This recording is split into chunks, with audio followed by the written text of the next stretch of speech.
God made the world, and it was perfect, unspoiled by the tiniest flaw. But would you take a look at our world now?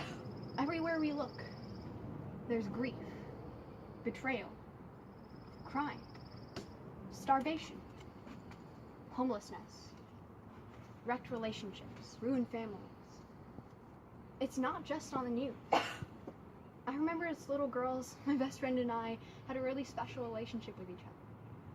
But as we grew older, she began making friends who negatively influenced her and eventually betrayed her.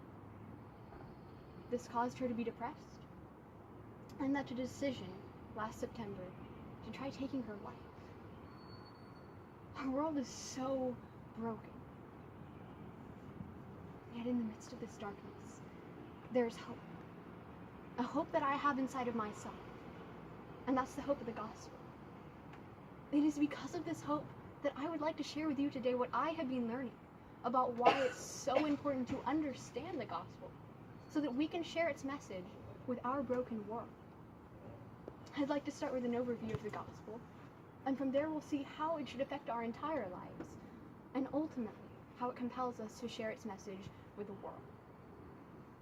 So let's start with a quick overview of the gospel so that we're all on the same page. When God first made the world, he and mankind were in a perfect relationship with each other, communing together and living out his design. Until mankind chose to rebel against God. And our rebellion, called sin, led to this messed up world breaking our relationship from God forever and placing a death sentence in hell on mankind. Even though it's hopeless, we often try and escape our brokenness by being successful or addicting ourselves to things we enjoy to try and forget pain. Many, like my friends, try to commit suicide to escape life altogether.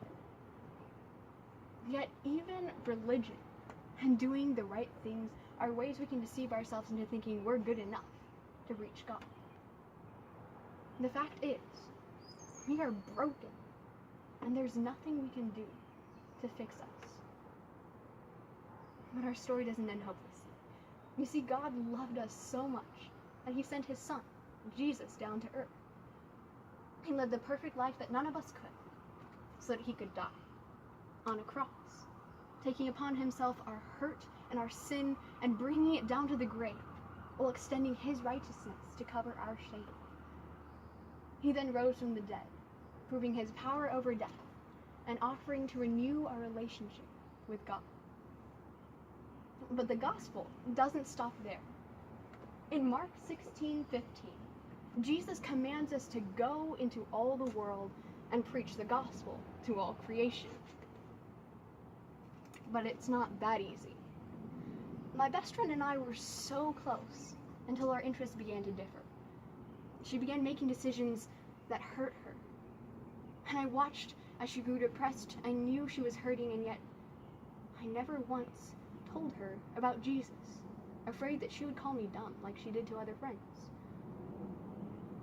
And when I heard of her decision to try taking her life, I was filled with remorse that I never once shared the gospel with that friend. We can glean from my experience 2 obstacles that keep us from following Jesus. And the first obstacle is fear.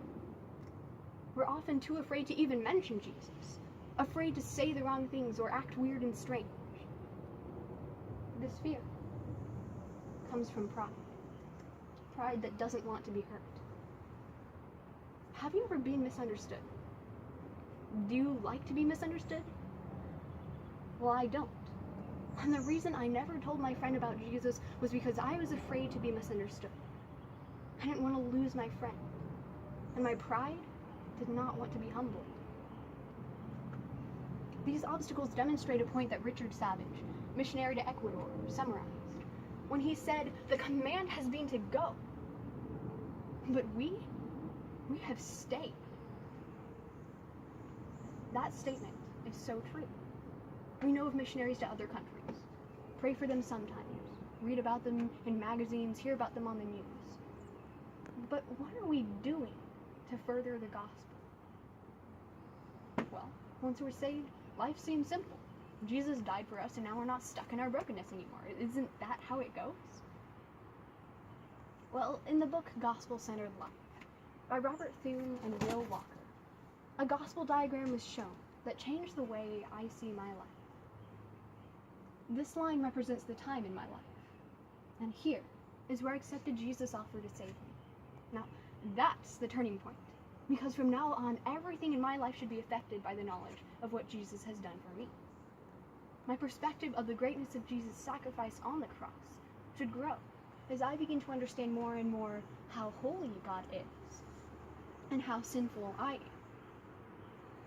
But if I never get that greater understanding, as time goes on, I will stay at the same place, never gaining a richer grasp of the weight of the cross. I must become increasingly aware of the unbridgeable gap between myself and God. Because then, as time goes on, I won't stay at the same place, and the cross and its significance in my life will grow. This ultimately compels me all the more to obey God's command, to go. There are two motivations that come from understanding what the gospel really is. And the first motivation is joy. Joy that flows from gratitude for what Jesus has done for us. And what Jesus Christ has done for you and me, what we never could have done, offering us life. We should be overflowing with joy. So much so that no matter what others think, regardless of situation or interaction, the joy of knowing God and the good news of the gospel spill out of my heart, motivating my every thought, my every word, and my every action. From this joy stems yet another reason that compels me to share the gospel, and that's compassion. Several years ago, my aunt was struggling with depression and anxiety, and finally tried to take her life. As she was swallowing the pills, my mom felt urged to call her, and God used her to stop my aunt from committing suicide. Through a series of amazing events, my aunt found hope in what Jesus had done for her. And now her life and her entire family's lives are changed. Because you see, the gospel doesn't just affect our destinies. It affects life right now. Now, according to the American Foundation for Suicide Prevention, about 45,000 people, like my aunt, like my friend, try taking their lives every year in the United States alone due to hopelessness. And what about those who don't commit suicide yet still live hopeless lives? We have hope. Jesus didn't just die for us. He died for the world. And yet I want to ask you one simple question. What are we doing to make that truth known? David Platt, president of the Southern Baptist International Mission Board, wrote in his book, Radical, "Some wonder if God is unfair to allow so many to have no knowledge of the gospel. And yet the injustice lies in Christians who possess the gospel and refuse to give their lives to making it known among those who haven't heard. Now that is unfair." I realize the truth of those statements in my life. You see, I allow myself to be stumped by the obstacles of fear and pride. Rarely do I surrender to God and let Him fill me with joy and compassion for those who are lost. Yet when I am willing, He is willing to give me His love, a love that leaves no room for pride, a perfect love that casts out fear. So what are we waiting for? The need for the gospel is urgent. How can we withhold truth and hope from those who desperately need them? Jesus commands us to go because there is hope for the world. And that means staying silent is not an option. The profound weight of Christ's sacrifice should inspire such joy and compassion in you and me that we are no longer ashamed of the gospel. And so I invite you to join me in my pursuit to make the gospel known for God's glory. Thank you all so much for listening. Amen.